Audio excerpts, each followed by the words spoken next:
Hello guys, நான் ரமணி. சாப்பிட்டா இதுதான் ஃபிஷ் ஃப்ரைன்னு சொல்லுவாங்க. நல்லா மொறு மொறுன்னு காரசாரமா எடுத்து சாப்பிட்டா நாக்குல எச்சு ஊறும். அந்த அளவுக்கு டேஸ்ட் சூப்பரா இருக்கும்.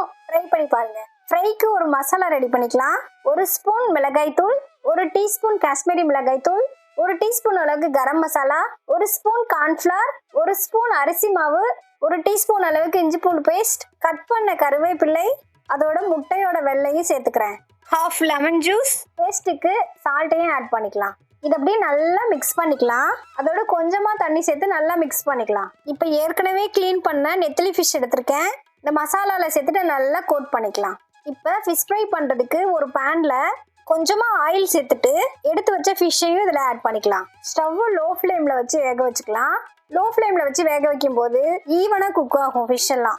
இதை அப்படியே திருப்பி போட்டு நல்லா ஈவனாக குக் பண்ணி எடுத்துக்கோங்க. போட்ட மசாலாலாம் உதிராமல் நல்லா குக் ஆகிருக்கு பாருங்க. அவ்வளோதான். சண்டே ஃபிஷ் எடுத்தீங்கன்னா நீங்களும் இந்த மாதிரி ட்ரை பண்ணி பாருங்க. இந்த மாதிரி சூப்பர் ரெசிபிக்கு நம்ம சேனலை ஃபாலோ பண்ணிக்கோங்க. வீடியோ உங்களுக்கு பிடிச்சிருந்தா சப்ஸ்கிரைப் பண்ணுங்க. தேங்க்யூ ஃபார் வாட்சிங். பை.